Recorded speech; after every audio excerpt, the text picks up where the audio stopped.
Ini adalah sebuah narasi tentang peradaban masa lalu.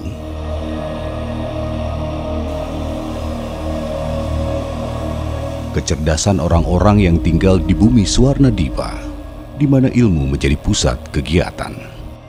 Kearifan dan budi pekerti yang diturunkan dari generasi ke generasi, dan saksi itu berada di dalam kawasan ini.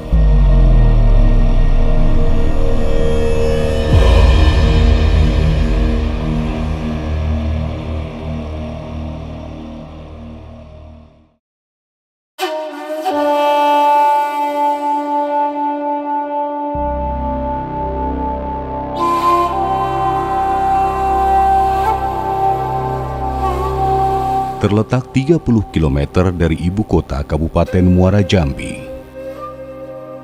Percandian Muara Jambi merupakan cagar budaya nasional dengan luas 3.981 hektar yang mencakup 9 desa di 2 kecamatan, berbatasan dengan Sungai Batanghari.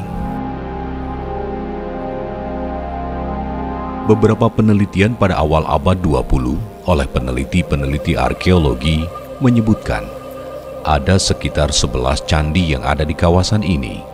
Di antaranya adalah Koto Mahligai, Gedong 1, Gedong 2, Kedaton, Tinggi 1, Tinggi 2, Kembar Batu, Astano, Sialang, Teluk 1, dan Teluk 2. Tetapi pada perkembangannya ternyata lebih dari itu. Masih banyak candi yang belum tereksplor di dalam tumpukan batuan yang disebut sebagai Menopo, seperti di dalam kawasan Koto Mahligai ini.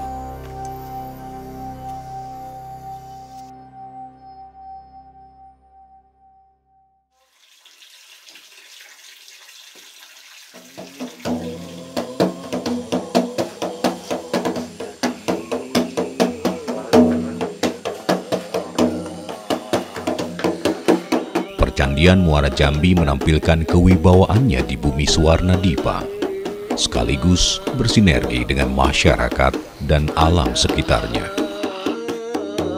Budaya warisan leluhur pun hidup, berkembang, dan beradaptasi dengan masyarakat sekitarnya. Candi adalah merupakan bangunan yang disucikan bagi umat Buddha ya.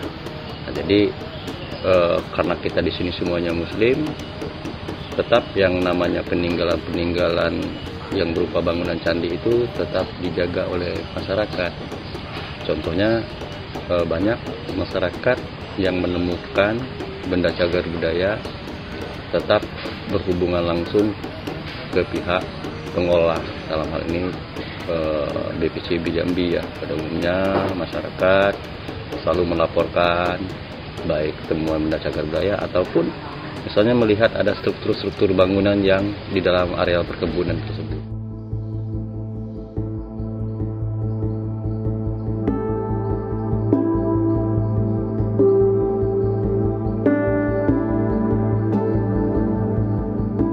Perekonomian pun berkembang dengan sedemikian pesat.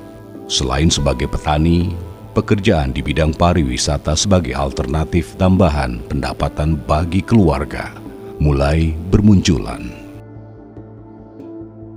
Penataan percandian membawa dampak yang cukup signifikan bagi warga sekitar, terutama di bidang ekonomi.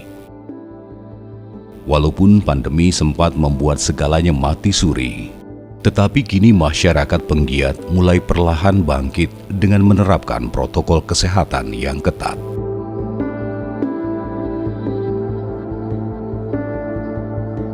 Sejak masa silam, memang percandian Muaro Jambi ini mempunyai banyak fungsi. Peruntukannya sebagai pusat pendidikan dan peribadatan untuk umat Buddha di masa lalu memang menjadi yang utama. Selain juga ada peruntukannya yang lain. Nah, kalau melihat atribut-atribut di kawasan ini, ada bangunan yang dulunya berfungsi sebagai monastri, ya. Ada bangunan yang berfungsi sebagai tempel, tempat ibadah, dan ada bangunan yang fungsinya sebagai kompleks stupa. Dan satu lagi ada infrastruktur untuk mendukung aktivitas pada masa lalu. Apa itu? Ada kolam-kolam kuno ya.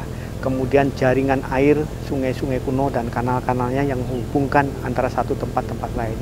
Nah, yang sangat pasti bahwa tempat ini jika dibandingkan dengan tempat-tempat yang lain yang punya atribut yang sama dari periode awal Masehi sampai abad 13 Masehi, kawasan Cagar Budaya Nasional Muara Jambi ini adalah pusat pendidikan ajaran Buddha.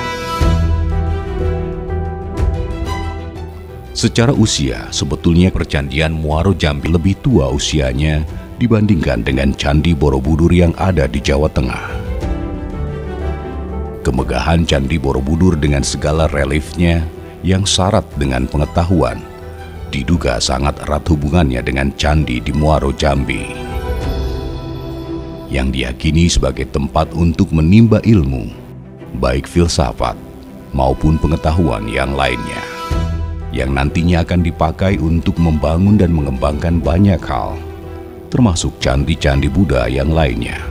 Kalau kita lihat kawasan katakanlah percandian Buddhis ya di daerah Jawa Tengah ya, itu kan ada garis imajiner Ratu Boko, kemudian Sojiwan, Candi Lumbung, Candi Bubrah, kemudian Candi Sewu. Nah ini kan sebenarnya strukturnya sama. Ada monastri, ada kompleks stupa, juga ada tempat ibadahnya tempel. Nah kemudian kita ke timur lagi, ke Jawa Timur ya. Nah kita bisa melihat ada ajaran yang sama antara Muara Jambi ini dengan di Jawa Timur. Di Muara Jambi ini ajaran utamanya adalah tentang Pratnya Paramita. Oleh karena itu kita juga menemukan arca Pratnya Paramita di salah satu kompleks monastri di Candi Kumbung. Sebagai pusat pendidikan, Candi Muara Jambi juga terkenal tidak hanya di bumi Sriwijaya saja, tetapi jauh sampai ke Tiongkok, bahkan India. Orang-orang saling bertukar tempat dalam menimba ilmu antara Tiongkok, Muara Jambi, dan Nalanda yang ada di India, yang juga ada campur tangan kerajaan Sriwijaya pada saat Prabu Baladewa berkuasa.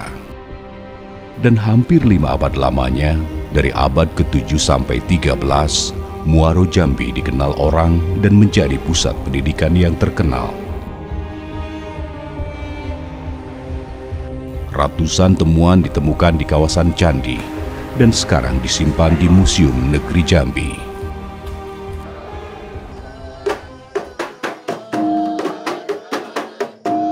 Kawasan ini pun merupakan cagar budaya nasional yang bahkan sudah masuk daftar tunggu penetapannya oleh UNESCO sebagai warisan dunia atau World Heritage.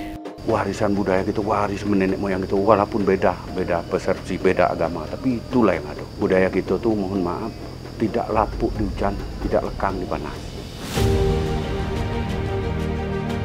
Di masa kini fungsinya sebagai pusat budaya dan keagamaan juga masih dilakukan. Beberapa festival budaya dan kegiatan keagamaan diadakan di kawasan Candi Muaro Jambi. Potensi yang dimiliki kawasan Candi Muara Jambi memang sangat luar biasa. Selain tinggalan-tinggalan purbakala yang jarang ditemui keduanya di muka bumi ini, potensi alam juga menjadi keunggulan tersendiri. Beserta segala ekosistemnya, membuat kawasan terlihat lebih asri dan lestari.